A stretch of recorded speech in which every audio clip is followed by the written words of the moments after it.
अल्हम्दुलिल्लाह नहमदुहु व नस्तईनुहु व नस्तगफिरुहु व नऊज़ु बिल्लाहि मिन शुरूरि अनफुसिना व मिन सय्यिआति अअमालिना मन यहदिहिल्लाहु फला मुदिल्ल लहु वमन युद्लिल फला हादिय लहु वअशहदु अल्ला इलाहा इल्लल्लाहु वहदहु ला शरीक लहु वअशहदु अन्ना मुहम्मदन अब्दुहु व रसूलुहु या अय्युहल्लज़ीना आमनुत्तक़ुल्लाहा हक़्क़ तुक़ातिही व ला तमूतुन्न इल्ला व अंतुम मुस्लिमून या अय्युहन्नासुत्तक़ू रब्बकुमुल्लज़ी ख़लक़कुम मिन नफ्सिन वाहिदह व ख़लक़ मिन्हा ज़ौजहा व बत्त मिन्हुमा रिजालन कसीरन व निसाअ वत्तक़ुल्लाहल्लज़ी तसाअलून बिही वल अरहाम इन्नल्लाहा काना अलैकुम रक़ीबा या अय्युहल्लज़ीना आमनुत्तक़ुल्लाहा व क़ूलू क़ौलन सदीदा युस्लिह लकुम अअमालकुम व यग़फिर लकुम ज़ुनूबकुम व मन युतिइल्लाह व रसूलहु फ़क़द फ़ाज़ फ़ौज़न अज़ीमा अम्मा बअदु फ़इन्न ख़ैरल हदीस किताबुल्लाह व ख़ैरल हदी हदी मुहम्मदिन सल्लल्लाहु अलैहि वसल्लम व शर्रल उमूरि मुहदसातुहा व कुल्ल मुहदसतिन बिदअह व कुल्ल बिदअतिन दलालह व कुल्ल दलालतिन फिन्नार अऊज़ु बिल्लाहि मिनश शैतानिर रजीम बिस्मिल्लाहिर रहमानिर रहीम ज़हरल फ़सादु फ़िल बर्रि वल बहरि बिमा कसबत अयदिन नास वक़ाल तआला फ़ी मक़ामिन आख़र या अय्युहल्लज़ीना आमनू क़ू अनफ़ुसकुम व अहलीकुम नारन वक़ूदुहन नास वल हिजारतु अलैहा मलाइकतुन ग़िलाज़ुन शिदाद ला यासूनल्लाह मा अमरहुम व यफ़अलून मा युअमरून।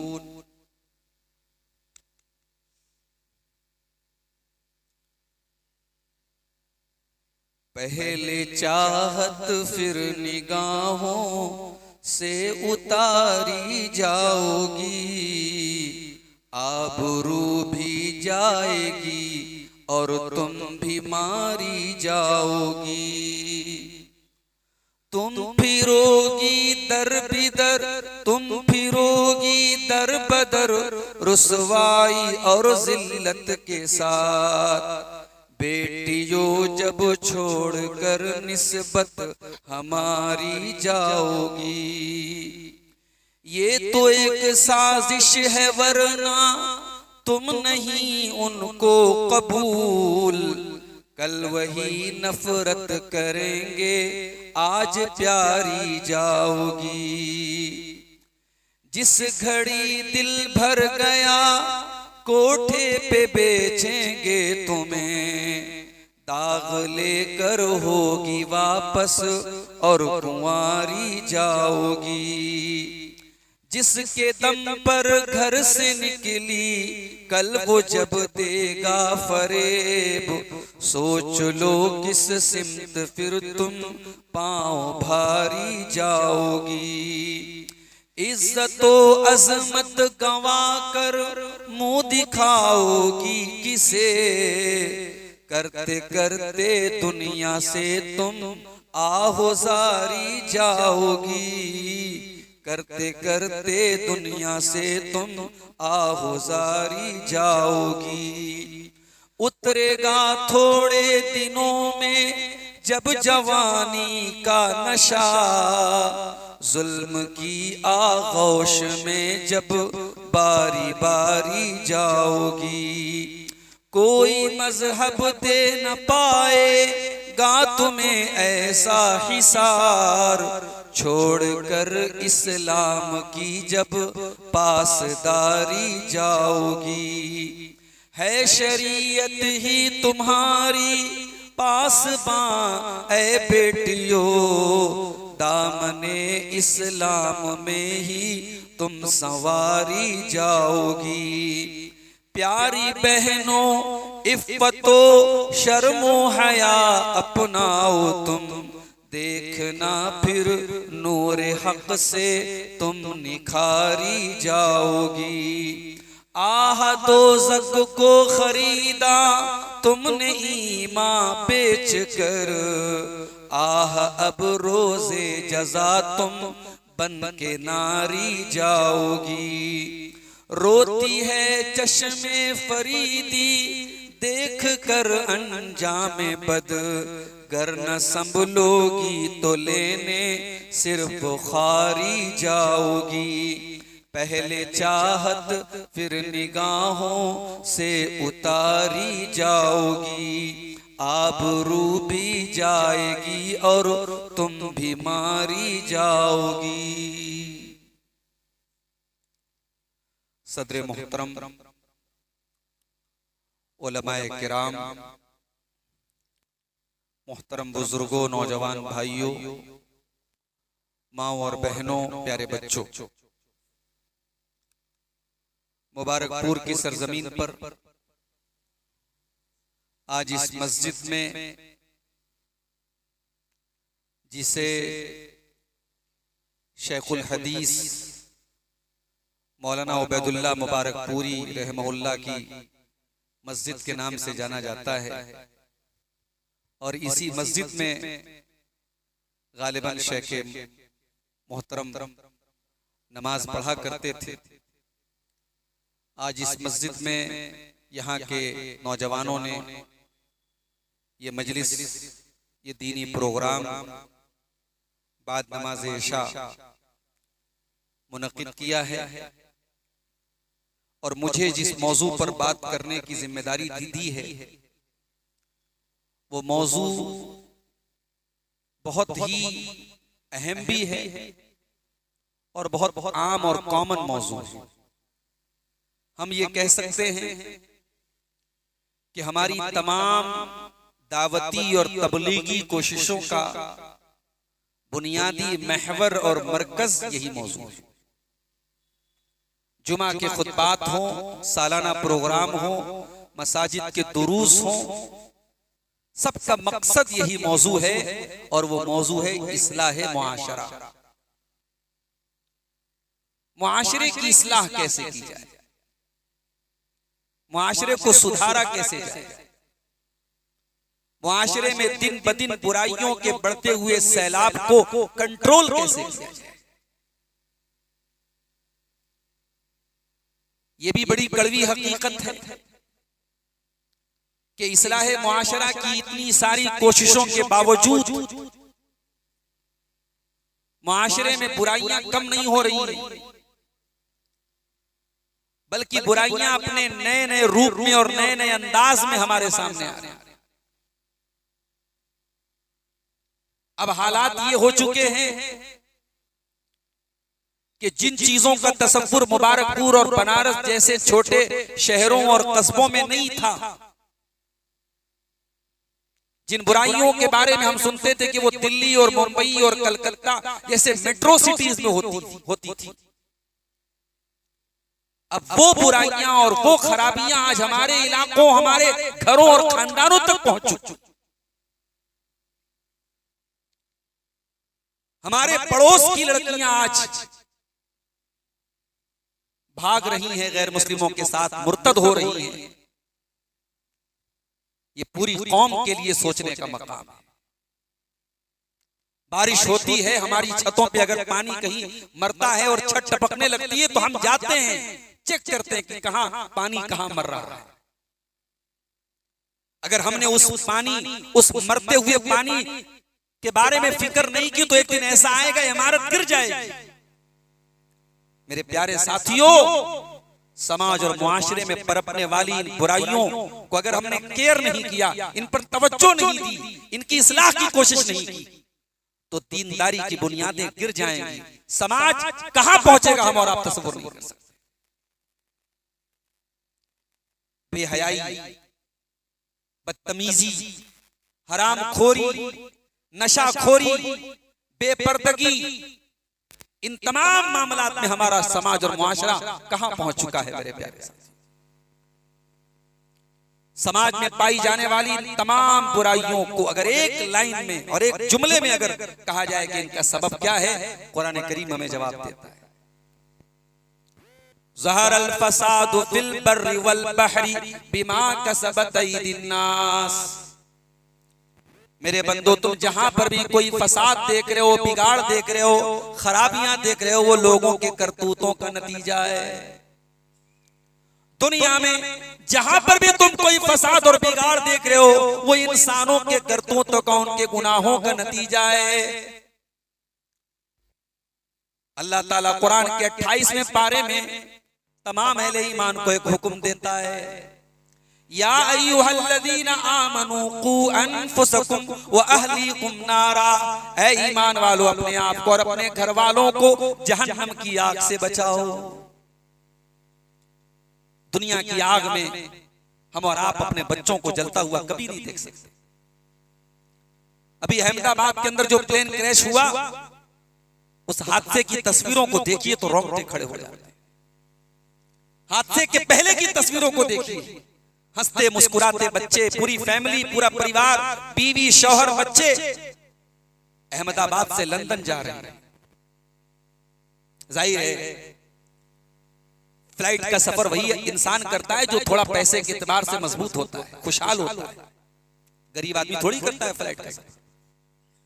यानी ये वो लोग थे जो एलियट क्लास के लोग थे, बड़े खुशहाल लोग थे, एनआरआई लोग थे, लंदन में काम करने वाले, वहां कारोबार करने वाले लोग थे।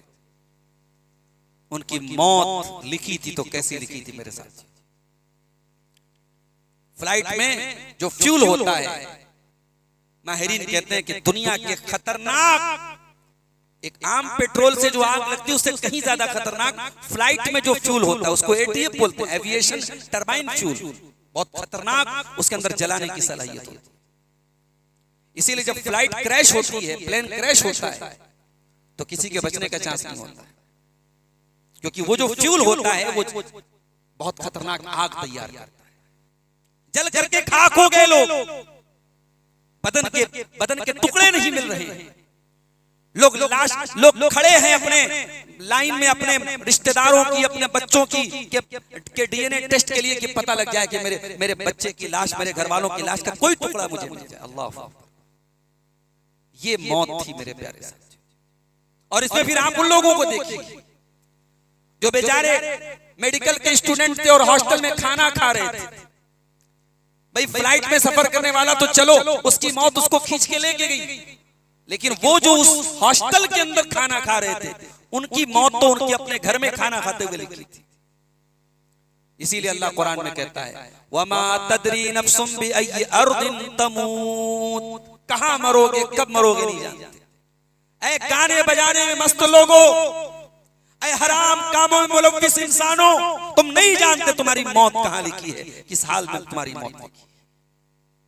दुनिया की आग में इंसान जल जाए, उसकी लाश, उसकी डेड बॉडी देखने के काबिल नहीं बचती। अल्लाह फरमाता है, या अय्युहल्लज़ीना आमनू कू अनफुसकुम व अहलीकुम नारा। ऐ ईमान वालों, अपने आप को और अपने घर वालों को जहन्नम की आग से बचाओ। ये है सबसे बड़ा काम। बच्चों के लिए जमीन खरीद दी, जायदाद खरीद दी, दौलत बना दी, प्रॉपर्टी बना दी, तो कौन सा कमाल कर दिया। कमाल तो ये है, काम तो ये है कि आप अपने बच्चों की आखिरत बना के जाएं। कुरान करीम में अल्लाह ताला ने हजरत मूसा और खजीर का वाकया बयान किया। दोनों जा रहे थे, एक बस्ती के पास से गुजरे। बस्ती वाले बड़े कंजूस थे, बखील थे, उलमा की कदर नहीं करते थे।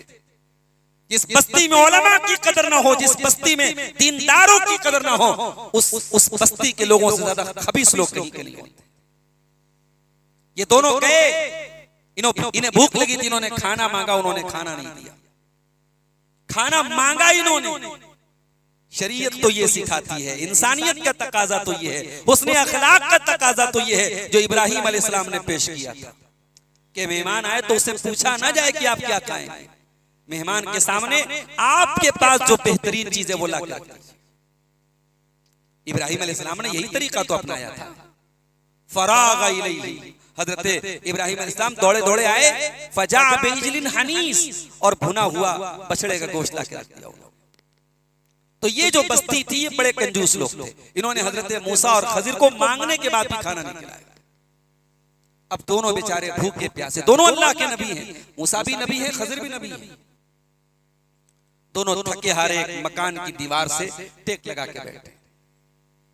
फवजदा फीहा जिदारन युरीदु अन यनक़द्द फ़अक़ामा, दोनों ने देखा कि उस गांव के अंदर एक दीवार है, एक मकान की दीवार है जो गिरने वाली है। हजरत खजीर खड़े हुए और दीवार को सीधा कर दिया। ए गुटखा खाने वाले मेरे नौजवानों, ए खैनी खाने वाले, ए तंबाकू खाने वाले मेरे नौजवानों, तुम्हारी बॉडी के अंदर वो ताकत कहां से आएगी जो हजरत खजीर के अंदर थी? ताकत तो तब पैदा होगी जब तुम गलीज और नापाक चीजों से बचोगे। जिस जिस्म के अंदर नशा जाएगा, जिस जिस्म के अंदर तंबाकू जाएगा, जिस जिस्म के अंदर शराब जाएगी, वो जिस्म के अंदर ताकत नहीं बचेगी। ये खजीर अलैहिस्सलाम का बदन था, ये उनकी ताकत थी। खड़े हुई और दीवार को ठीक कर दिया। मूसा अलैहिस्सलाम बड़े जलाली पैगंबर थे, बड़े गुस्सावर शख्सियत थी उनकी, गुस्सा आता, जलाल आता था। उन्होंने कहा लौ शीत लत्तखज़्त अलैहि अजरा, ए खजीर आपको इस पर उजरत ले लेनी चाहिए थी, कुछ इस पर पैसा ले लेना चाहिए, तो फ्री में ये काम नहीं करना चाहिए। मूसा अलैहिस्सलाम ये सबक भी हमें सिखा रहे हैं कि हर इंसान इस काबिल नहीं होता कि उसके साथ एहसान किया जाए। हर इंसान, बहुत सारे लोग इस दर्जे के घटिया होते कि उनके साथ एहसान ना किया जाए। कहा कि ऐ मूसा आपको दीवार ठीक करने के पहले उजरत ले लेना चाहिए। तो हजरत खजीर ने कहा व अम्मल जिदारु फकाना लिगुलामैनि यतीमैनि फिल मदीनति व काना तहतहु कन्जुल लहुमा। ऐ मूसा, वो जो दीवार मैंने ठीक की थी वो दीवार दो यतीम बच्चों के मकान की दीवार थी। वकाना अबूहुमा सालिहा, और उन दोनों यतीम बच्चों का बाप बहुत नेक था। बाप बहुत नेक था और बाप ने मरने के पहले अपने बच्चों के लिए दीवार के अंदर खजाना दबा के रखा था। फ़अराद रब्बुका अन यबलुगा अशुद्धहुमा व यस्तखरिजा कन्ज़हुमा रहमतम मिर रब्बिका। ऐ मूसा, अल्लाह ने मुझको हुक्म दिया कि मैं दीवार को ठीक कर दूं ताकि कल जब वो बच्चे जवान हो जाएं, बालिग हो जाएं, तो अपने बाप का दबाया हुआ खजाना हासिल कर लें। ऐ अपनी औलाद की फिक्र करने वालों, तुम नेक बन जाओ, तुम दीनदार बन जाओ, तुम मुत्तकी बन जाओ, तुम्हारी औलाद की हिफाजत अल्लाह ताला करेगा। मेरे प्यारे भाइयों, कुरान करीम की साइंस से उलमा ने इस्तिदलाल किया है, ये मसला निकाला है कि आपकी नेकी का फायदा आपकी आने वाली नस्लों को भी मिलेगा, आपके तकवा और दीनदारी का फायदा आपके बच्चों को भी मिलेगा। आप दीनदार बन जाइए, आपके बच्चों को अल्लाह ताला बहुत सारे शर और फितने से बचाएगा। अब्दुल्ला इब्न मसूद रज़ी अल्लाह ताला रात में तहज्जुद की नमाज पढ़ रहे थे और यही कुरान की आयत पढ़ते हुए रोने लगते हैं। यही कुरान की आयत 16वें पारे की सूरह कहफ की पढ़ते हुए रोने लगते हैं और सलाम फेर के अपने मासूम छोटे बच्चे को देखते हुए कहते हैं मिन अजलिका या बुनैया, ऐ मेरे बच्चे, तेरे लिए तेरा बाप रातों में तहज्जुद पढ़ता है। अपने बच्चों की आखिरत बनाना है मेरे प्यारे साथियों, तो पहले हमें और आपको अपने आप को संवारना पड़ेगा। कुरान कहता है कू अनफुसकुम व अहलीकुम नारा, ऐ ईमान वालों, अपने आप को और अपने घर वालों को जहन्नम की आग से बचाओ। वो जहन्नम की आग पेट्रोल से और डीजल से और कोयले से नहीं जलेगी। वक़ूदुहन्नास वल हिजारा, उस जहन्नम की आग के ईंधन इंसान और पत्थर होंगे। एक साहब मुझसे पूछने लगे, एक जगह प्रोग्राम में गया, एक साहब पूछने लगे, मौलवी साहब ये पत्थर की क्या खता है कि जहन्नम का ईंधन अल्लाह ताला बनाए? मैंने कहा आपको ये सवाल सूझा कैसे मेरे भाई? अगर अल्लाह ताला पत्थर को जहन्नम का ईंधन बना रहा है तो पत्थर की खता का क्या मामला आ गया भाई? अल्लाह ताला की मर्जी, उसकी मशीयत, उस पर हम कौन उतने सवाल उठाने वाले? बाज लोग ऐसे ही फजूल किस्म के सवाल पैदा करते हैं। पत्थर की क्या खता है कि पत्थर को अल्लाह ताला जहन्नम का ईंधन बना देगा? इस आयत की तफसीर में उलमा ने लिखा है कि पत्थर से मुराद गंधक के पत्थर हैं जो बहुत जल्दी जलने लगते हैं, उनके अंदर जलने की क्षमता ज्यादा होती है। तो जहन्नम का ईंधन इंसान होंगे और गंधक के पत्थर होंगे, इनके जरिए जहन्नम की आग को भड़काया जाएगा। मेरे साथियों, आज हमें और आपको अपने आप को जहन्नम की आग से बचाने की जरूरत है। और जहन्नम की आग से बचाना है अपने आप को और अपने घर वालों को, तो सबसे पहले अपने अकीदे को सही करना पड़ेगा, अपनी तौहीद को दुरुस्त करना पड़ेगा। दुनिया की तमाम नेकियां आप इकट्ठा कर लें, अगर आपका अकीदा दुरुस्त नहीं है, आपकी तौहीद दुरुस्त नहीं है, तो आप कामयाब नहीं हो सकते अल्लाह की बारगाह में। इसीलिए पांचों टाइम की नमाज में जब सूरह फातिहा पढ़ते हैं तो उसमें बार बार इकरार करते हैं, इय्याका नअबुदु व इय्याका नस्तईन, परवरदिगार हम तेरी ही इबादत करते हैं और तुझ ही से मदद मांगते हैं। अकीदा, इबादत सिर्फ और सिर्फ अल्लाह की होनी चाहिए, इसमें किसी और को शरीक न किया जाए, अल्लाह का हक किसी और को न दिया जाए। यह सबसे बुनियादी चीज है मेरे प्यारे साथी। अपनी और अपने बच्चों की अकीदे की फिक्र करो। इसीलिए हजरत लुकमान अपने बच्चे को जब नसीहत करते हैं तो सबसे पहली नसीहत क्या करते हैं? ला तुशरिक बिल्लाह, ऐ मेरे बच्चे तू अल्लाह के साथ शिरक न करना, इन्ना शिरक लजुल्मुन अज़ीम, शिरक दुनिया का सबसे बड़ा गुनाह है, सबसे बड़ा जुल्म है, सबसे बड़ा अन्याय है। ये अजीब बात है, हमें शराब गुनाह नजर आए, हमें ज़िना गुनाह नजर आए, हमें शराब और ज़िना और नाच गाना गुनाह नजर आए और हमें शिरक गुनाह नजर ना आए, तो इससे बड़ी अफसोस की बात क्या हो सकती? दुनिया के बहुत सारे ऐसे मुल्क हैं जहां शराब और शबाब की महफिलें भी मुनक्किद होती हैं, जहां बेहयाई के काम भी होते हैं, और हमें और आपको लगता है कि यार ये बहुत गलत हो रहा है।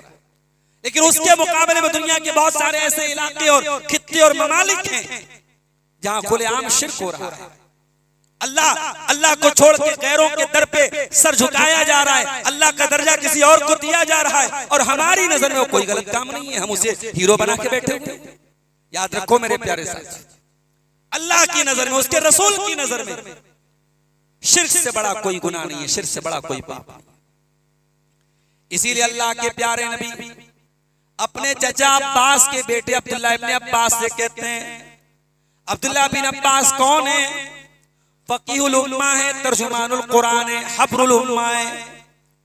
इस उम्मत में कुरान के बहुत बड़े आलिम थे अब्दुल्ला बिन अब्बास। अल्लाह के नबी के चचा अब्बास के बेटे थे। जब अल्लाह के नबी रात में तहज्जुद के लिए उठा करते थे, आपको वजू का पानी ला के दिया करते थे, आपकी खिदमत किया करते थे। ओ लोगों, अपने बच्चों को ये सिखाओ कि बड़ों की खिदमत किया करो, उलमा की खिदमत किया करो। कोई अल्लाह का नेक बंदा आपके बच्चे के हक में कोई दुआ कर दे, हो सकता है अल्लाह ताला वो दुआ कबूल कर ले और आपके बच्चे को अल्लाह ताला किसी ऊंचे मकाम तक पहुंचा दे। नबी अकरम जनाब मोहम्मद रसूलुल्लाह सल्लल्लाहु अलैहि वसल्लम ने रात के अंधेरे में दुआ की अब्दुल्लाह इब्न अब्बास के बारे में, अल्लाहुम्मा अल्लिमहुल कुरान, ऐ अल्लाह इस बच्चे को कुरान का आलिम बना दे। सहाबा में हजरत अब्दुल्लाह इब्न अब्बास से सीनियर लोग थे, उनसे ज्यादा उम्र दराज लोग थे, उनसे ज्यादा नबी अकरम के साथ टाइम गुजारने वाले लोग थे, मगर अल्लाह ताला ने कुरान का जो इल्म अब्दुल्लाह इब्न अब्बास रज़ी अल्लाह ताला अन्हुमा को दिया था, वो बहुत कम किसी को नसीब हुआ मेरे प्यारे साथ।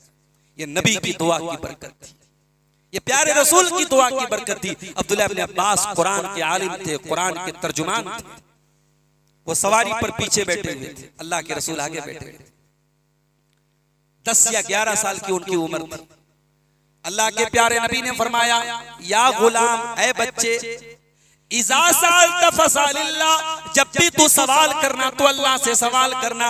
व इज़ा इस्तअनता फस्तइन बिल्लाह, और जब भी तू मदद मांगना तो अल्लाह से मदद मांगना। ओ लोगों, अगर ये मसला आपको समझ में ना आया हो और आपको लगता हो कि बहुत हल्का मसला है, तो गौर करो, अल्लाह के प्यारे नबी अपने अहले बैत में से, अपने घर वालों में से एक बहुत अहम शख्सियत को, अपने चाचा अब्बास के बेटे को तौहीद सिखा रहे हैं। जब भी सवाल करना अल्लाह से सवाल करना, जब भी मदद मांगना अल्लाह से मदद मांगना। और आगे क्या कहते हैं जरा सुनिएगा। वालम अन्नल उम्मता लव इज्तमाअत अला अन यनफऊका बिशैइन, और ऐ मेरे बच्चे, ऐ मेरे प्यारे बच्चे, ऐ मेरे चचा के बेटे अब्दुल्ला इब्न अब्बास, अगर सारी दुनिया मिल करके तुझे कोई नफा पहुंचाना चाहे, तुझे कोई फायदा पहुंचाना चाहे, ला यनफऊका, तो नहीं पहुंचा सकती, इल्ला बिशैइन कद कतबहुल्लाहु लक, मगर उतना ही फायदा तुझे मिलने वाला है जितना अल्लाह ने तेरी तकदीर में लिखा है। 10-11 साल के बच्चे को अल्लाह के नबी तकदीर का मसला सिखा रहे हैं। आज हमें हमारे बहुत सारे बूढ़ी औरतों का बच्चा मर जाता है, कहती हैं अय अल्लाह तुझे मेरा ही बच्चा लेना था। उम्र गुजर गई, अकीदा ठीक नहीं हुआ, उम्र गुजर गई, तकदीर का अकीदा समझ में नहीं आया। अरे तकदीर का अकीदा यही है, अल्लाह के हर फैसले पर राजी बरज़ा रहा जाए, अल्लाह के हर फैसले के आगे सरे तस्लीम खम कर दिया जाए। जिंदगी में हादसे भी होंगे, अपने रुखसत भी होंगे, घर से जनाजे भी उठेंगे, और मेरे रसूल सल्लल्लाहु अलैहि वसल्लम से ज्यादा गम और तकलीफ का सामना किसने किया है? नबी अकरम ने अपनी हयात मुबारका में 3 बेटियों का जनाजा उठाया है मेरे साथ। कहा जाता है कि दुनिया का सबसे भारी जनाजा औलाद का जनाजा होता है, जो वालिदैन को उठाना पड़ता है। प्यारे नबी ने अपनी 3 बेटियों का जनाजा उठाया था अपनी हयात मुबारका में, और बच्चे जितने हुए, औलादे नरीना जितनी हुई, बेटे जितने हुए, सब बचपन में इंतकाल कर गए। दुनिया कहती है साहब फला को औलाद नहीं है, फला की नस्ल कैसे चले? अल्लाह ने अपने नबी को कोई औलादे नरीना ऐसी नहीं अता फरमाई जो जिंदा रहे, जिसकी नस्ल चले। नबी की नस्ल आपके बेटों से नहीं चली, आपकी बेटी सैयदा फातिमा ज़हरा से आपकी नस्ल चली। लेकिन क्या नबी के नाम और नबी की इज्जत और नबी की शान में नऊजुबिल्लाह कोई कमी आई? कुरान कहता है वरफाना लका ज़िक्र। कायनात में जब तक ये जमीन कायम है, जब तक ये आसमान कायम है, जब तक ये दुनिया चल रही है, जहां जहां अशहदु अल्ला इलाहा इल्लल्लाह की सदाएं बुलंद होती रहेंगी, वहां अशहदु अन्ना मुहम्मद रसूलुल्लाह की सदाएं भी बुलंद होती रहेंगी। तो अल्लाह के नबी को अल्लाह ताला ने औलाद नरीना भी जो थी बचपन में सब इंतकाल कर दिया।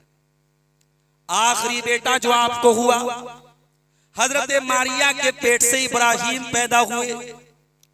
इब्राहिम 1.5 साल की उम्र के हो गए, और अरब के दस्तूर के मुताबिक अल्लाह के नबी ने उनको दूध पीने के लिए देहात भेजा था, ताकि वहां की आबो हवा में वो रह करके मजबूत हो जाए, और दाई के पास भेजा था, उसका दूध पी करके वो मजबूत हो जाए। हजरत इब्राहिम रजी अल्लाह ताला अन्हु बीमार पड़ गए। अल्लाह के प्यारे नबी अपने कुछ सहाबा को लेकर के पहुंचे।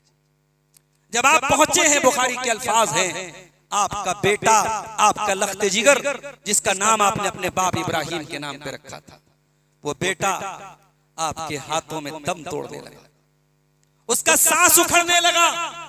बुखारी के अल्फाज हैं, नबी अकरम की आंखों से आंसू गिरने लगे। अब्दुर्रहमान इब्न औफ ने कहा, अल्लाह के नबी हम ये क्या देख रहे हैं? अय अल्लाह के नबी आप रो रहे हैं, आप अपने बच्चे की वफात के ऊपर रो रहे हैं। आपने फरमाया इन्नहा रहमतुन, अब्दुर्रहमान इब्न औफ, ये अल्लाह ताला की रहमत की निशानी है। ये एक बाप के आंसू है जो अपने बेटे के लिए निकल रहे हैं। आपका बेटा आपकी आंखों में, आपके बाहों में दम तोड़ देता है, आपकी गोद में दम तोड़ देता है, और अल्लाह के प्यारे नबी रोते हुए कहते हैं इन्नल ऐन तदमा वल कल्ब यहज़ुन वला नक़ूलु इल्ला मा यरज़ा रब्बुना। ऐ मेरे बच्चे इब्राहिम, तेरे जाने से तेरे बाप का दिल गमगीन है, तेरे बाप की आंखों से आंसू बह रहे, मगर तेरा बाप अपनी जबान से कोई ऐसी बात नहीं निकालेगा जिससे अल्लाह नाराज हो जाए। अल्लाह अकबर। ये है मेरे नबी का दीन, ये है मेरे नबी की शरीयत। मेरे नबी ने अपने बच्चे के वफात पर गम का इजहार भी किया तो कितने सादा अंदाज में किया, आंसू बहे हैं आपके, और आपने रोते हुए इतना ही कहा है कि इब्राहिम तेरा बाप अपनी जबान से कोई ऐसी बात नहीं निकालेगा जिससे अल्लाह नाराज हो जाए। मेरे प्यारे साथियों, अकीदा सही करो, अकीदा सही करो, तौहीद सही करो, अल्लाह का दर्जा किसी और को मत दो। मेरे प्यारे साथियों, कुरान कहता है वल्लज़ीना तदऊना मिन दूनिही, अल्लाह को छोड़ करके तुम जिनको पुकारते हो, ला यमलिकूना मिन क़ित्मीर, वो एक खजूर की गुठली के ऊपर जो बारीक सा छिलका होता है, जो झिल्ली होती है, उस झिल्ली के भी मालिक नहीं है।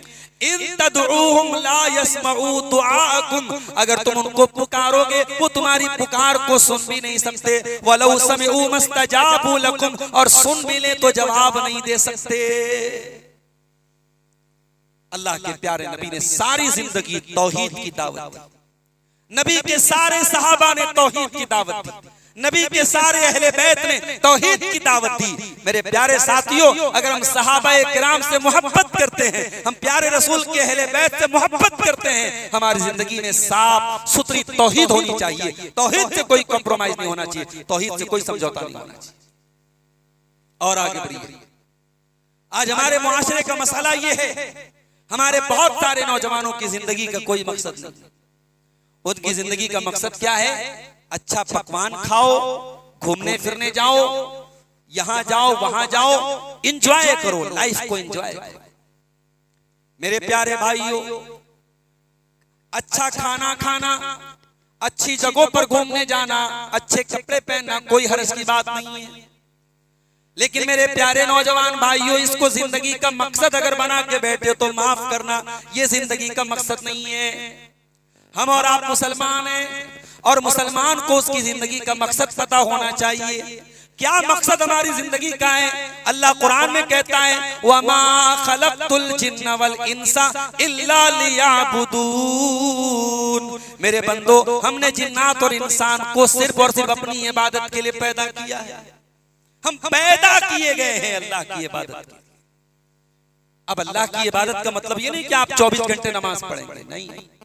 अल्लाह की इबादत का मतलब ये है कि आपकी जिंदगी की लगाम अल्लाह के हाथ में होनी चाहिए। आप कारोबार भी कीजिए मगर शरीयत के बताए हुए कानून के हिसाब से कीजिए। आप एक अच्छे बाप बनिए, एक अच्छे शौहर बनिए, एक अच्छे भाई बनिए, एक अच्छे पड़ोसी बनिए, जिंदगी के तमाम काम कीजिए मगर शरीयत के दायरे में रह करके कीजिए। इसीलिए हम जब कुर्बानी करते हैं, अपने जानवरों की कुर्बानी करने के टाइम भी हम एक दुआ पढ़ते हैं, इन्ना सलाती व नुसुकी व महयाया व ममाती लिल्लाहि रब्बिल आलमीन।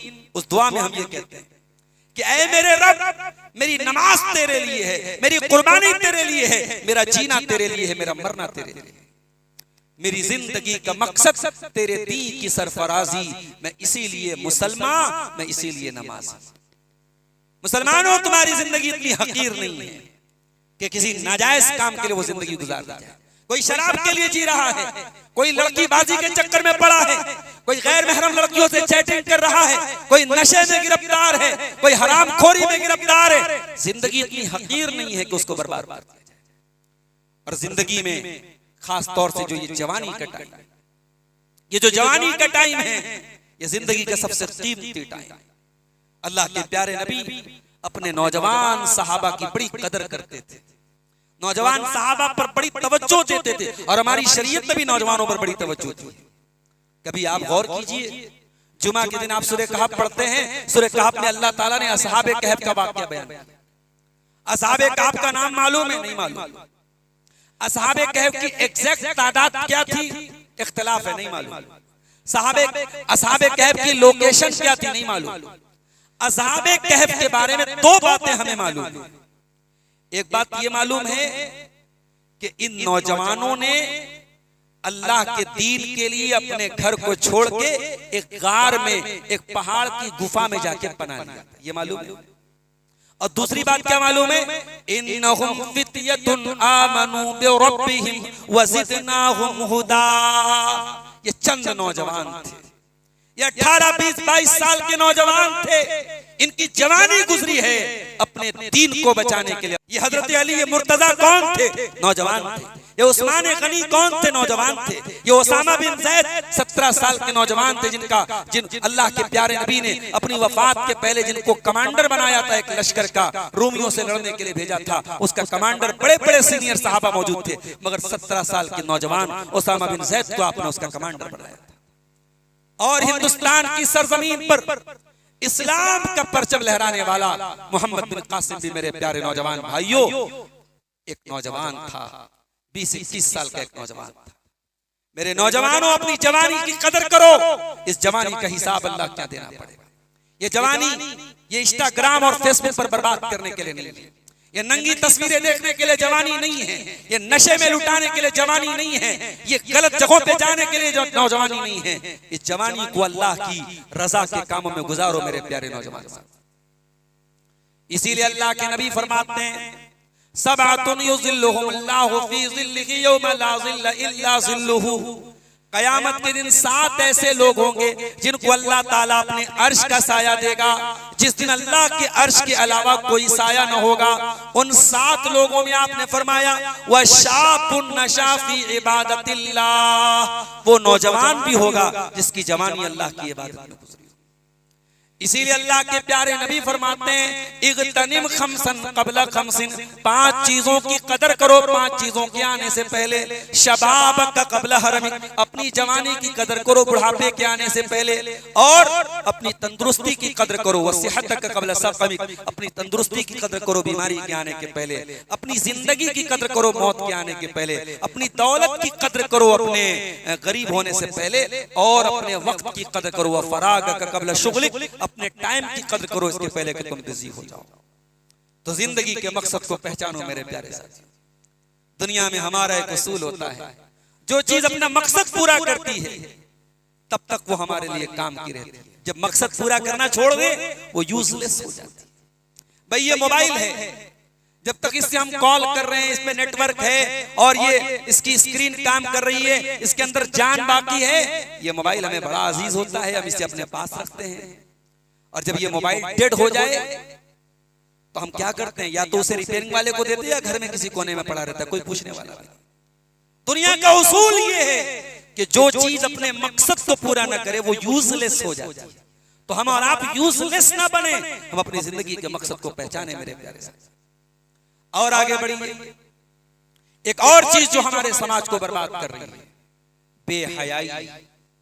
वो मुसलमान जो दुनिया में हया का दर्स देने आया था, वो मुसलमान जिस नबी का कलमा पढ़ता है, वो नबी हजरत अबू सईद खुदरी कहते हैं काना अशद्द हया मिनल अज़राइ फी खिद्रिहा, अल्लाह के प्यारे रसूल सल्लल्लाहु अलैहि वसल्लम कुंवारी लड़की से भी ज्यादा शर्म व हया वाले थे।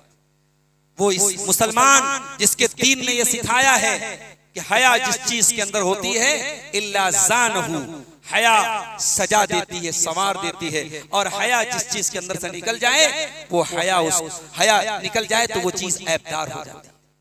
आज क्यों हमारे इलाकों की लड़कियां कॉलेज के माहौल में जाने के बाद उनका पर्दा खत्म हो जाता है। कोई लड़की अगर नीट का एग्जाम टॉप कर ले, IAS के एग्जाम में वो पास हो जाए, तो क्या उसका पर्दा खत्म हो जाता है? पर्दे का हुक्म उसके लिए खत्म हो जाता है? ये हमारे गौर करने का मकाम है मेरे साथ। आज मुबारकपुर के आसपास में ऐसे कॉलेजेस हैं जहां आपकी मुसलमान लड़कियां पढ़ने जा रही हैं, मुसलमान लड़के वहां नहीं जा रहे हैं, सिर्फ मुसलमान लड़कियां जा रही हैं। बड़ी तादाद में मुसलमान लड़कियां गैर मुस्लिम लड़कों के साथ अफेयर कर रही हैं। और ये मैं कोई हवाई बात नहीं कर रहा हूं, मेरे सामने हकायक हैं। मेरे नौजवान साथियों ने अपनी आंखों देखी हाल मुझे बताया है। बनारस और मुबारकपुर और मऊ का यही हाल होता चला जा रहा है। ये हमारा जो अंसारी समाज था, जो हमारा ये बुनकर समाज था, इस बुनकर समाज की खास तौर से मऊ और मुबारकपुर की तो बड़ी तारीफ की जाती है कि नहीं, ये इलाका इस मामले में बहुत मुमताज है कि यहाँ पर्दे का बड़ा एहतमाम है, यहाँ बेहयाई नहीं है, यहाँ बेगैरती नहीं है। मगर माफ कीजिएगा मेरे भाई, अब बर्फ पिघल रही है, अब वो हया की बर्फ पिघल रही है। अब बेहयाई और बेगैरती हमारे घरों का एक खासा बनती चली जा रही है। अल्लाह के प्यारे नबी सल्लल्लाहु अलैहि वसल्लम फरमाते हैं अल मरअतु औरतुन, औरत पर्दे में रहने की चीज है। इज़ा खरजत, जब औरत पर्दे के बाहर निकलेगी, इस्तशरफहा शैतान, तो शैतान उसके पीछे लग जाएगा। अल्लाह के प्यारे नबी फरमाते हैं ला यखलुवन्ना रजुलुन बिइम्रातिन, खबरदार कोई मर्द किसी औरत के साथ तन्हाई में न जाए, इल्ला वसालिसुहुम शैतान, वरना अगर एक मर्द और एक औरत अकेले में होंगे तो तीसरा शैतान होगा। और मुझे कहने की इजाजत दीजिए कि आज सोशल मीडिया ने खलवत के इस मफहूम को आज आसान कर दिया है। आज इंस्टाग्राम पर एक लड़की से एक लड़का चैटिंग कर रहा है, दुआ सलाम से बात शुरू हो रही है और फिर बात होते होते कहां तक पहुंचती है, अल्लाह खैर का मामला करे। ये किसने हक दिया है आपको कि आप किसी गैर मर्द के साथ बातें करें, उससे अपनी प्राइवेट बातें शेयर करें, उसे तस्वीरें अपनी भेजें? नहीं मेरी बहनों, नहीं मेरी कौम की बेटियों, आप बड़ी कीमती दौलत, बड़ी कीमती मता है। दुनिया कुल्लुहा मता, दुनिया की सबसे कीमती दौलत अल मरअतु सालिहा, नेक औरत। इस दुनिया में सबसे पाकबाज औरतें कौन थी? प्यारे रसूल की बीवियां थी, अल्लाह के प्यारे नबी की बीवियां थी, हम सब की प्यारी माएं, उनसे पाकबाज कौन हो सकता है? लेकिन अल्लाह कुरान में अपने नबी के सहाबा से कहता है वइज़ा सअलतुमूहुन्ना मतान फसअलूहुन्ना मिन वराई हिजाब।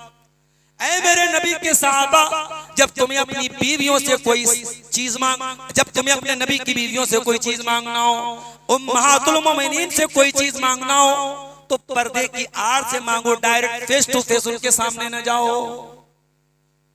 अल्लाह ताला ने आगे फरमाया ज़ालिकुम अत्हरु लिकुलूबिकुम व कुलूबिहिन्ना, इसी में तुम्हारे दिल की भी पाकी है, इसी में तुम्हारे नबी की बीवियों के दिल की भी पाकी। जब नबी की बीवियों को पर्दा करने का हुक्म दिया गया तो आज की हमारे दौर की औरतों की क्या हैसियत है मेरे साथ? और कुरान अपने नबी की बीवियों से यह भी कहता है, अल्लाह ताला कुरान में फरमाया वकरना फी बुयूतिकुन्ना वला तबर्रजना तबर्रुजल जाहिलियतिल ऊला। ऐ नबी की बीवियों, अपने घर में इज्जत और वकार के साथ रहा करो और घर से बन संवर करके कभी न निकलना। अल्लाह अकबर।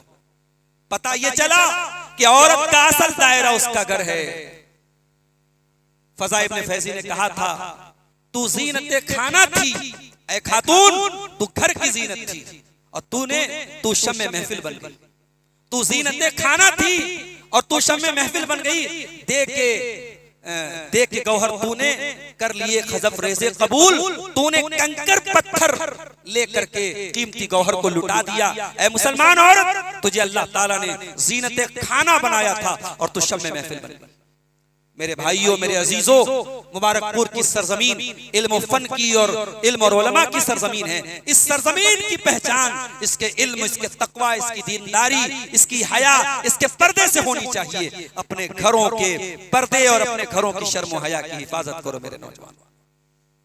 अल्लाह ने अपने नबी की बीवियों से कहा कि अपने घर से बन संवर करके न निकलना। और यही नहीं, एक बेपर्दगी वो होती है जो घर के बाहर होती है, और एक बेपर्दगी वो होती है जो घर के अंदर होती है, जो जीजा और साली में होती है, जो देवर और भाभी में होती है, जो जेठ और भावज में होती है, जो कजिन से होती है, चाचा के लड़के, मामा के लड़के, खाला के लड़के से होती है। ये बेपर्दगी ज्यादा खतरनाक है। साहब, घर में व्हाट्सएप ग्रुप बना हुआ है, खाला के लड़के भी हैं, मामू के लड़के भी हैं, चाचा के लड़के भी हैं, नौजवान लड़के लड़कियां आपस में बातें कर रहे हैं, बड़ी फ्रैंक होकर, बड़े बेतकल्लुफ होकर के बातें कर। अपने बच्चियों को बताओ बालिग होने के बाद जिस तरीके से मोहल्ले के और लड़कों से तुम्हें पर्दा करना है, अपने खाला के जवान लड़के से भी तुम्हें पर्दा करना है, अपने मामू के जवान बेटे से भी तुम्हें पर्दा करना है, अपने चाचा के भी जवान बेटे से तुम्हें पर्दा करना है। ये महर कुरान ने क्यों बयान किया? हुर्रिमत अलैकुम उम्महातुकुम, चौथे पारे की आखिरी आयत देखिए, अल्लाह ने पूरी लिस्ट बताई है कि कौन महरम है, कौन गैर महरम है। सूरह नूर की आयत नंबर 30 और 31 उठाइए, अल्लाह ने क्यों बताया कि औरत को किससे पर्दा करना है, किससे नहीं करना है। ये कोई मामूली बात नहीं है, अल्लाह कुरान में बयान कर रहा है। इसका मतलब कि ये मसला बहुत इंपॉर्टेंट है, बहुत अहम है। अल्लाह कुरान में कोई ऐसी बात नहीं बयान करता जो अहम ना हो।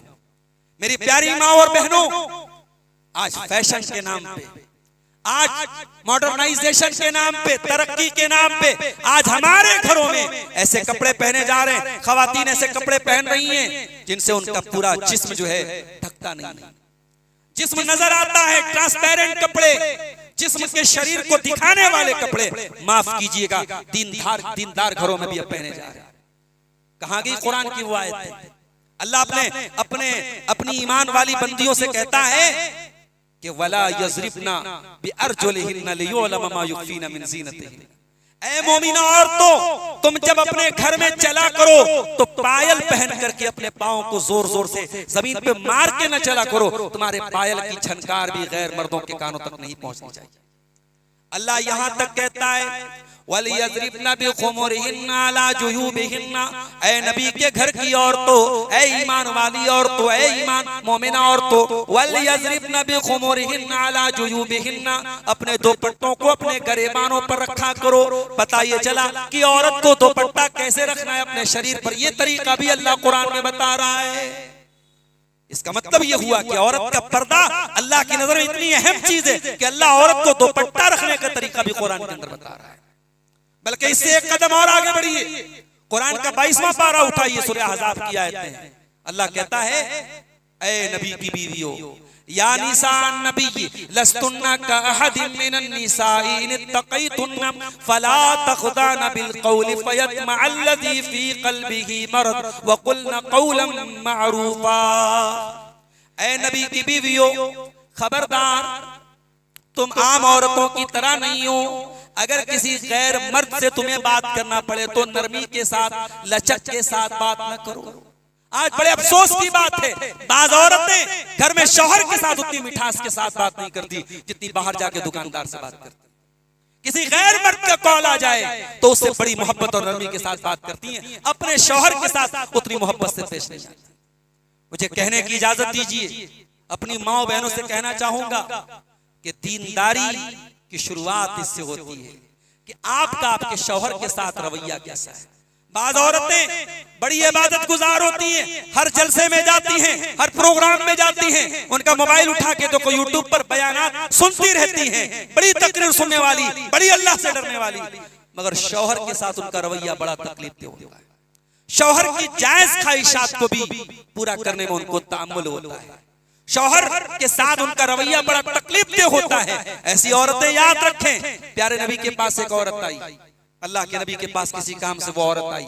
अल्लाह के प्यारे नबी ने पूछा, अज़ाती ज़ौजिन अंती, क्या तू शादीशुदा है? कहने लगी, हाँ अल्लाह के नबी मैं शादीशुदा हूं। आपने फरमाया कि तू अपने शौहर के लिए कैसी है? कहने लगी, अल्लाह के नबी ला आलूहु इल्ला खैरा, मैं अपने शौहर के साथ बहुत अच्छा सलूक करती हूँ। आपने फरमाया फंजुरी ऐनमा अंत मिनहु फइन्नमा हुवा जन्नतुकी व नारुकी, ऐ खातून तू देख ले तू अपने शौहर के लिए कैसी है, क्योंकि तेरा शौहर ही तेरी जन्नत है और तेरा शौहर ही तेरी जहन्नम है। मेरी प्यारी माँ और बहनों, शौहर के साथ बदतमीजी करना, उसकी हक तलफी करना, उसके साथ ज्यादती करना, उसका मकाम न देना, ये जहन्नमी औरतों की निशानी है। इसीलिए अल्लाह के प्यारे नबी ने जब जन्नती औरतों की पहचान बताई, आपने फरमाया औरत 4 काम कर ले तो जन्नत के जिस दरवाजे से चाहे जन्नत में जा सकती है। इज़ा सल्लतिल मरअतु खम्सहा, जब औरत 5 टाइम की नमाज पढ़ ले, व सामत शहरहा, रमजान का रोजा रख ले, व अतात ज़ौजहा, अपने शौहर की इताअत करे, व अहसनत फरजहा, और अपनी आबरू की, अपनी शर्मगाह की हिफाजत करे, दखलत मिन अय्यि अब्वाबिल जन्नति शात, ऐसी औरत जन्नत के जिस दरवाजे से चाहे वो जन्नत में जा सकती है। तो बेहयाई को कंट्रोल करो मेरे वहां। कहां से कंट्रोल होगी? निगरानी करनी पड़ेगी। अंधा भरोसा मत कीजिए। मुंबई के बास भाइयों ने मुझे बताया कि मौलाना साहब, मुंबई में बास पिकनिक स्पॉट्स हैं, बास पार्क ऐसे हैं जहां खुलेआम बेहयाई होती है और बड़ी तादाद में मुसलमान बुर्का नशीन लड़कियां वहां आती हैं और गैर मुस्लिम लड़कों के साथ बैठ करके रंगलियां मनाती। मुझे हैरत इस बात पर नहीं हुई कि वो लड़की जो घर से नकाब पहन करके निकली, घर से एक औरत का नकाब पहन करके निकलना इस बात की दलील है कि उसके घर में दीनदारी है। उसका घर बेदीन वाला घर नहीं है, उसके घर में दीनदारी है। घर में दीनदारी होने के बावजूद अगर वो लड़की किसी पार्क में, किसी रेस्टोरेंट में, किसी बाइक पर, किसी कार में अगर किसी गैर मुस्लिम लड़के के साथ, भाई बेहयाई तो मुसलमान के साथ करे तब भी गलत है, लेकिन गैर मुस्लिम के साथ ये और खतरनाक है। अगर वो लड़की कर रही है तो सवाल ये पैदा होता है कि उसके गार्जियन कहां मर गए, उसके माँ बाप कहां मर गए, उसके घर के सरपरस्त कहां मर गए। और मैं अक्सर अपनी तकरीरों में एक बात कहता हूं कि 3 रिश्ते ऐसे होते हैं जिनसे लड़कियों की तरबियत पर बहुत असर पड़ता है। लड़की का भाई, लड़की की माँ और लड़की का बाप। ये 3 रिश्ते बड़ी अहमियत रखते हैं एक लड़की की तरबियत में। और इसीलिए जब मरियम अलैहिस्सलाम जब अपने बच्चे को लेकर के आई हजरत ईसा अलैहिस्सलाम को, और कौम के लोगों ने देखा कि बिन ब्याही मरियम की गोद में बच्चा आ गया, तो कौम के लोगों ने कहा या मरियम लक़द जीति शैअन फरिया, ऐ मरियम तूने बहुत बड़ा पाप किया है। और अगला जुमला कौम ने क्या कहा था, या उख्ता हारून मा कान अबूकी इम्रा सौइन व मा कानत उम्मुकी बगिया। ऐ हारून की बहन, हजरत मरियम के कोई भाई तो उनका नाम हारून था। ऐ हारून की बहन, ना तो तेरा बाप बदचलन था ना तेरी माँ बदचलन थी, तूने ये पाप कैसे कर दिया। इसका मतलब ये हुआ कि तेरा भाई शरीफ है, तेरा बाप दीनदार है, तेरी माँ पाक दामन है। ऐ मरियम तूने ये काम कैसे कर दिया। अब ये मैं उस तफसील में नहीं जाऊंगा कि हजरत मरियम ने वहां कुछ नहीं, उन्होंने जवाब दिया, हजरत ईसा की तरफ इशारा किया और ईसा अपनी माँ की गोद में बोल पड़े। मैं उस वाक्य की तरफ नहीं जाऊंगा। मैं यहाँ सिर्फ इतना बताना चाहता हूँ कि कौम के लोगों ने इन्हीं 3 रिश्तों का नाम लिया था कि ऐ मरियम तू हारून की बहन है, तेरा बाप नेक है, तेरी माँ नेक है। ये 3 रिश्तों का नेक होना और दीनदार होना बहुत जरूरी है मेरे प्यारे साथी। अपने घर की औरतों की इज्जत को बचाना है तो आपको पहले दूसरों की इज्जत की भी कदर करनी पड़ेगी। जिस घर के लड़के गर्लफ्रेंड बनाएंगे, जिस घर के लड़के वैलेंटाइंस डे मनाएंगे, जिस घर के लड़के दूसरों की बहू बेटियों को गलत नजरों से देखेंगे, उस घर की बहू बेटियों पर भी दूसरे लोग गलत नजर डालेंगे। मेरे साथ आप दूसरों के लिए गड्ढा खोद करके अपने लिए सही रास्ता मुंतखब नहीं कर सकते। इसलिए अगर आप अपने घर को बेहयाई से बचाना चाहते हैं, अपने दामन को भी बेहयाई से बचाना पड़ेगा और अपने घर की बच्चियों की तरबियत पर बहुत तवज्जो देनी पड़ेगी। मैं अक्सर एक बात कहता हूं कि बीमारी जब हमारी ज्यादा हो जाती है ना, अभी मौलाना अब्दुर्रहमान साहब आए थे, काफी बीमार रहते हैं, फिर भी तकलीफ उठा करके आए। अल्लाह ताला उनको सेहत कामिला आजिला अता फरमाए। आज हमारी हालत ये होती है कि जब हम बीमार होते हैं तो डॉक्टर हमें एंटीबायोटिक देता है, और जब हमें वो एंटीबायोटिक देता है तो हमारी बीमारी के हिसाब से डोज देता है। जितनी ज्यादा बीमारी होती है एंटीबायोटिक का डोज उतना तगड़ा होता है। आज समाज में बेहयाई का बैक्टीरिया इतना बढ़ चुका है कि अब आप साल में एक बार मस्जिद में तकरीर करा के ये सोचे बेहयाई खत्म हो जाएगी, नहीं, आपको लगातार मेहनत करनी पड़ेगी। आपको अपनी जुमा के खुतबों में औरतों को लाना पड़ेगा, गाहे बगाहे घरों में औरतों के प्रोग्राम कराने पड़ेंगे। अगर लड़की कॉलेज जा रही है, स्कूल जा रही है, उसके अलावा घर में दीनी तालीम का कोई इंतजाम करना पड़ेगा। दीनदार औरतों की सोबत में अपनी बच्ची को रखना पड़ेगा। घर में माँ को दीनदार बनना पड़ेगा, बाप को दीन के तकाजों पर चलना पड़ेगा, तब जाकर के इस एंटीबायोटिक का डोज कंप्लीट होगा। माफ कीजिएगा मेरे प्यारे साथियों, जिस माहौल में आपकी बच्चियों को बर्बाद करने के लिए फेसबुक मौजूद है, इंस्टाग्राम मौजूद है, स्नैपचैट मौजूद है, इंटरनेट पर गलाजत और गंदगी का तूफान मौजूद है, एक हल्की सी क्लिक पर गंदगी का पूरा तूफान आपकी बेटियों और बच्चों के सामने आ सकता है। उस तूफान बदतमीजी के सामने ये चंद छोटी छोटी चीजें ठहर नहीं पाएंगी। इस सैलाब का मुकाबला इससे बड़े तूफान से करना पड़ेगा। बैक्टीरिया ज्यादा हो जाए तो एंटीबायोटिक का डोज बढ़ाना पड़ेगा। और आगे बढ़िए, वक्त ज्यादा हो रहा है, मैं 2-4 बातें और बयान कर लूं आपके सामने। आज हमारे नौजवानों को बर्बाद करने की एक और चीज समाज में राइज होती चली जा रही है, और वो है नशे का बढ़ता हुआ रुझान। शाम होती है, शराब की दुकानें गुलजार हो जाती हैं, आबाद हो जाती है। जाके कभी देखो शराब की इन दुकानों पर अगर टीका लगाने वाला गैर मुस्लिम नजर आता है तो टोपी लगाया हुआ मुसलमान भी नजर आ जाता है। एक बड़ी तादाद में शराब नोशी में मुसलमान मुब्तला है। और गांव देहात का तो और बुरा हाल है। पहले शहरों के मुकाबले में गांव देहात में बुराई कम थी, और अभी मैं जिन इलाकों में जा रहा हूं, चाहे वो झारखंड और बिहार के गांव देहात हो, चाहे उत्तर प्रदेश के इधर बस्ती सिद्धार्थनगर गोडा जाता हो, वो इलाके हो, गांव देहात में और ज्यादा बुराइयां पनप रही हैं। नशा का रुझान बहुत तेजी से बढ़ रहा है। नौजवान पहले शौक के मारे नशे का इस्तेमाल करता है, फिर नशे का आदी बन जाता है। और आपको जान करके हैरत होगी कि अब तो नौजवान नशे में भी नई नई जिद्दत अपना रहे, नया नया नशा अपना रहे हैं। मेरे नौजवान साथियों, ये शरीर आपकी अल्लाह की अमानत है। मुझे बड़ी हैरत होती है कि ये शरीर और ये जिस्म जो अल्लाह ने आपको अमानत के तौर पे दिया है, इसे आप नशे के जरिए खोखला और बर्बाद कैसे कर सकते हैं। वैसे भी आज के दौर में बीमारियों का कोई ठिकाना नहीं है। बनारस में हमारे एक दोस्त अब्दुल हफीज भाई हैं, हर तीसरे दिन उनका फोन मेरे पास आता है कि शेख साहब आज एक कैंसर का पेशेंट हमारे सामने आया, आज एक फला बीमारी का पेशेंट हमारे सामने आया। कहते हैं कि सर्दी जुकाम की तरह कैंसर फैल रहा है। अभी वो एक मरीज के सिलसिले में मुंबई गए हैं और वो मरीज हमारे रिलेशन, हमारे रिश्तेदारों में से है और बिल्कुल नौजवान बच्चा है, अभी 1-2 साल शादी का हुआ है, एक साल का बच्चा की बेटी या बेटे का बाप है। आप तसव्वुर कीजिए, जवान लड़कों में कैंसर फैल रहा है, जवान बच्चियों में, बच्चों में कैंसर फैल रहा है, बीमारियां आ रही हैं। एक ऐसे दौर में अचानक हार्ट अटैक आ जाता है, लोग मर जाते हैं, जब मौत इतनी आसान हो चुकी है और अचानक मौतें इस कदर बढ़ गई हैं। मेरे नौजवान साथियों, अपने शरीर को बर्बाद मत करो, नशे से दूर रहो। ये नशा हलाकत है, ये नशा तबाही है। और अल्लाह ने कुरान में साफ साफ कह दिया, इन्नमल खम्रु वल मैसिर वल अंसाब वल अज़लाम रिज्सुम मिन अमल शैतान। ये शराब, ये जुआ, ये सब, ये पासे के तीर, ये गंदे काम है, ये शैतान के काम है, इनसे बचो लअल्लकुम तुफ्लिहून, तभी तुम कामयाब हो सकते। एक और मसला हमारे नौजवानों को बर्बाद कर रहा है, हराम कमाई। रातों रात अमीर बनना है। कोई जुआ खेल रहा है, कोई सट्टेबाजी कर रहा है, कोई फला कंपनी में पैसा लगा दो, 1 लाख रुपया लगा दो, हर महीना 10,000 पाओ। इस तरीके की तमाम स्कीमें फ्रॉड है, धोखा है, हराम है, गलत है। इस्लाम में तिजारत जायज है।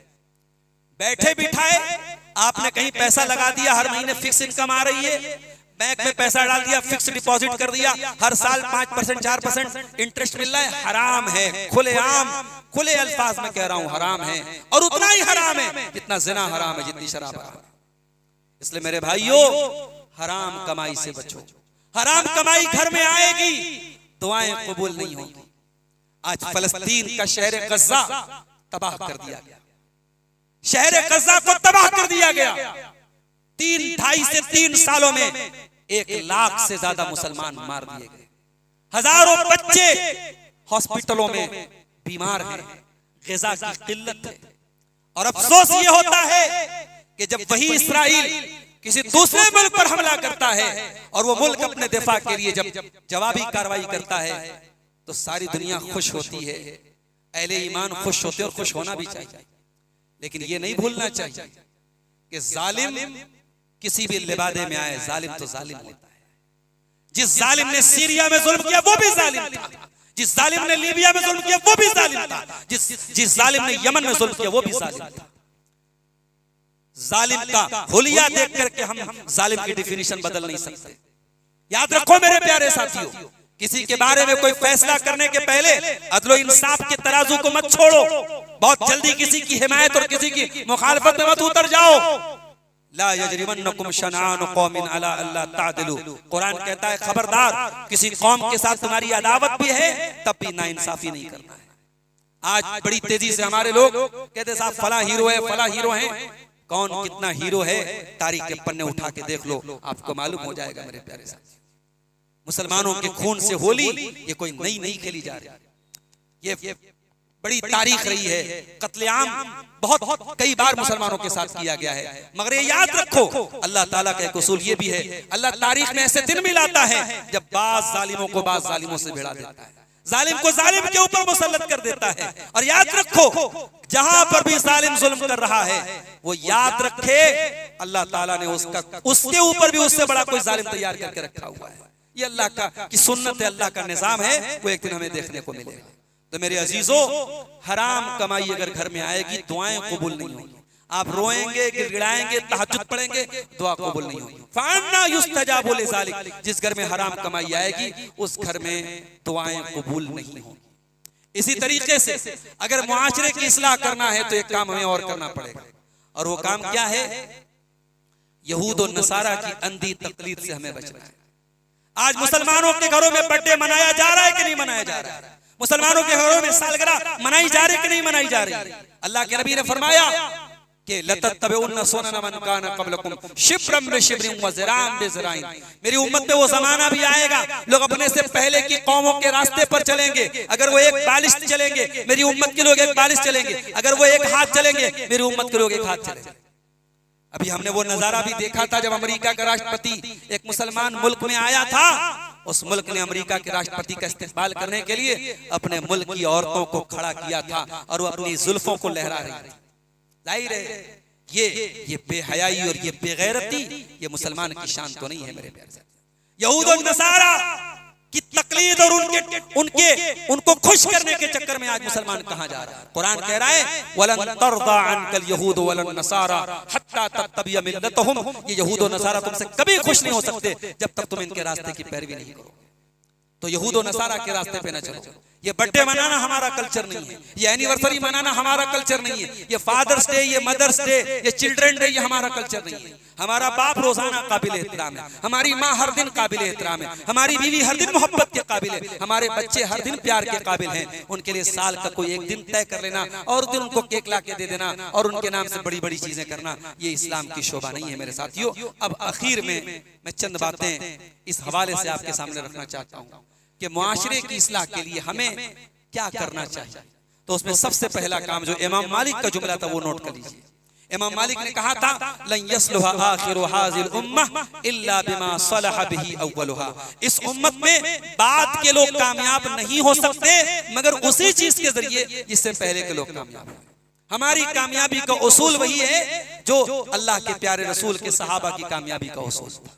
प्यारे रसूल के सहाबा ने चंद सालों में पूरी दुनिया में इस्लाम का डंका बजा दिया, रूम और ईरान को कदमों तले लाके खड़ा कर दिया।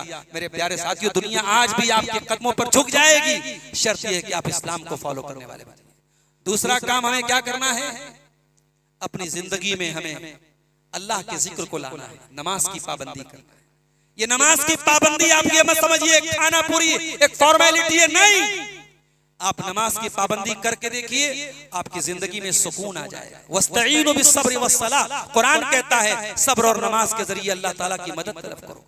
नमाज आप पढ़ेंगे, बहुत सारी बेहयाई से आप बचेंगे। इन्ना सलाता तन्हा अनिल फहशाई वल मुनकर, बेहयाई और बुराई से ये नमाज आपको बचाएगा।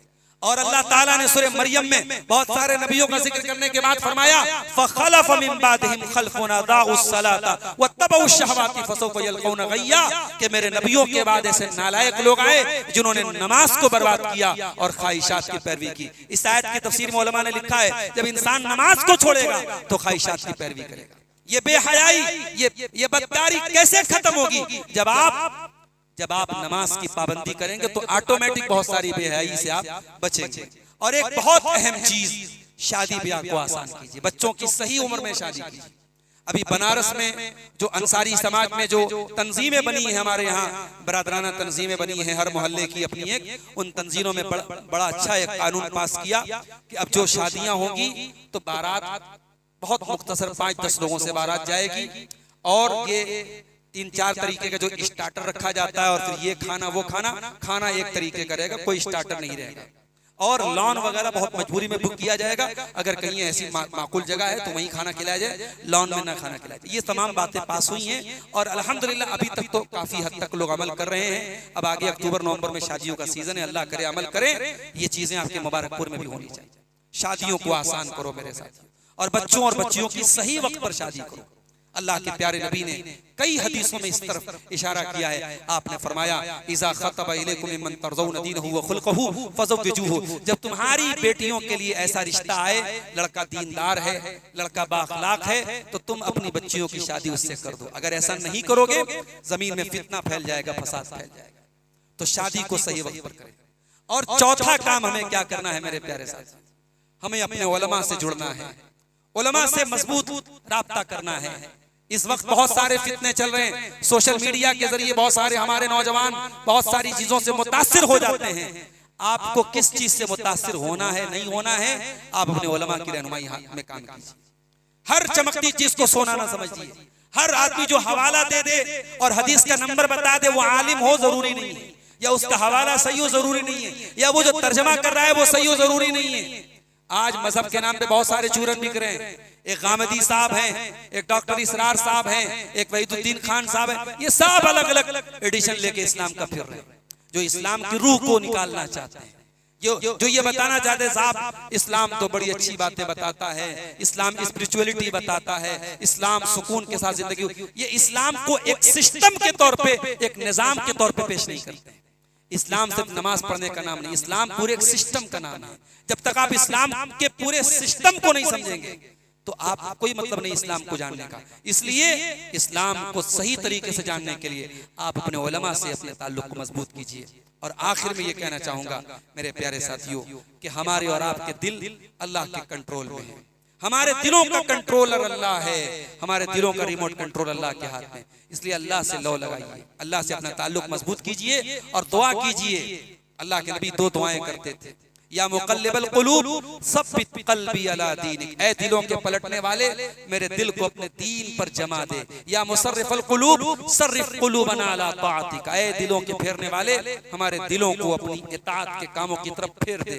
ये दुआएं पढ़िए मेरे प्यारे साथियों। रब्बना ला तुज़िग़ क़ुलूबना बअद इज़ हदैतना व हब लना मिन लदुनका रहमा इन्नका अंतल वहाब। कुरान में अल्लाह ने ये दुआ सिखाई कि हमारे रब, जब तूने हमको हिदायत दे दी तो हिदायत के बाद हमारे दिलों में कजी ना आने देना और हमें अपनी तरफ से रहमत अता फरमाना। बेशक तो बहुत अता करने वाला है। इस्लाह मुआशरा के मौजू पर ये चंद बातें आपके सामने रखी गई। अल्लाह से दुआ है रब्बुल आलमीन हमें कहने सुनने से ज्यादा अमल की तौफीक अता फरमाए। अल्लाह हमारे बच्चों की, हमारी औरतों की, हमारे नौजवानों की सबकी हिफाजत फरमाए। फितनों के इस दौर में अल्लाह ताला किताब व सुन्नत पर हम सबको चलने की तौफीक अता फरमाए। शिर्क व बिदअत के अंधेरों से अल्लाह ताला हमें बचने की तौफीक अता फरमाए। अल्लाह ताला हमें अपने नबी की मोहब्बत पर, नबी के सहाबा की मोहब्बत पर, नबी के अहले बैत की मोहब्बत पर हम सबको कायम रखे। रब्बुल आलमीन हर किस्म की बिदात और खुराफात से हम सबकी हिफाजत फरमाए। अल्लाह हमारी सफ़ों में इत्तेहाद पैदा फरमाए और किताब व सुन्नत के प्लेटफॉर्म पर सबको इकट्ठा होने की तौफीक अता फरमाए। आमीन व आखिर दावाना अनिल हम्दुलिल्लाहि रब्बिल आलमीन। वस्सलामु अलैकुम व रहमतुल्लाहि व बरकातुहू।